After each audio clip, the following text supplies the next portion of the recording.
Welcome to my channel. இன்றைக்கி நம்ம ice cream video பார்க்கும்போது ஐஸ்கிரீமில் ஆர்ட் செய்யலான்னு ஞாபகம் வந்தது. ஸோ இன்றைக்கி நம்ம ஐஸ்கிரீம் ஆர்ட் தான் செய்ய போகிறோம். வாங்க எப்படி செய்கிறதுன்னு பார்க்கலாம். இப்போ நம்ம பவுலுக்குள்ளே ஐஸ்கிரீம் ஃபில் பண்ண மாதிரி செய்யலான்னு ஞாபகம் வந்தது. ஸோ இதுக்கு தேவையான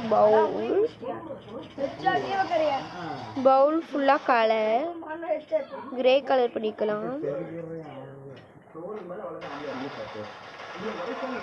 ஃபுல்லாக நல்லா திக்காக கிரே கலர் பண்ணிக்கலாம். இன்றைக்கி தான் நம்ம சிம்பிள் விட்டுட்டு வேறு ஏதாவது வீடியோ பார்த்ததுனால தான் எனக்கு தோணிச்சு. ஸோ இதை பார்த்தோடனே வாட்டர் மெலன் எனக்கு தோணுது. அடுத்த வீடியோவில் நம்ம வாட்டர் மெலன் கூட போடலாம். ஸோ அப்புறம் யோசிச்சுட்டு உங்கள்கிட்ட சொல்கிறேன்.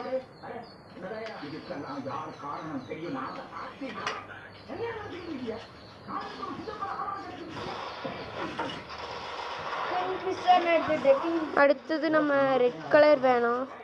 ஸோ எல்லோ கலர் ஐஸ்கிரீம் பண்ணலாம்.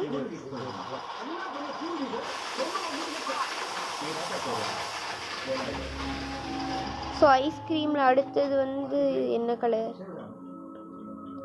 பர்பிள் கலர் யூஸ் பண்ணலாம். என்னோட ஃபேவரெட் எப்பவுமே பர்பிள் தான். உங்களோட ஃபேவரெட் என்னங்கிறத மறக்காமல் கமெண்ட்டில் சொல்லிடுங்க. ஸோ ஸ்ட்ரா வாட்டர் நம்ம இப்போ பண்ணணும் இல்லையா? ஸ்ட்ராக்கு எப்போவுமே க்ரீன் கலர் தான் எனக்கு பிடிக்கும். ஸோ ஸ்ட்ரா ரெடி ஆயிடுச்சு. இதை பார்க்குறக்கு பவுல் ஐஸ்கிரீம் மாதிரி இருக்கா இல்லையாங்கிறத கமெண்ட்டில் சொல்லிடுங்க. நம்ம சப்ஸ்கிரைபர் ஒருத்தரோட பேர் எழுதிக்கலாம். மார்க்குள்ள போய் க்ரீன் கலர் தொட்டு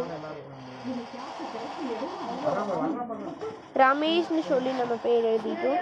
ஸோ நம்ம வீடியோ பார்க்குற எல்லாருமே இருக்காம லைக் பண்ணிடுங்க, ஷேர் பண்ணிடுங்க, கமெண்ட் பண்ணிடுங்க, சப்ஸ்கிரைப் பண்ணிடுங்க. பாய்.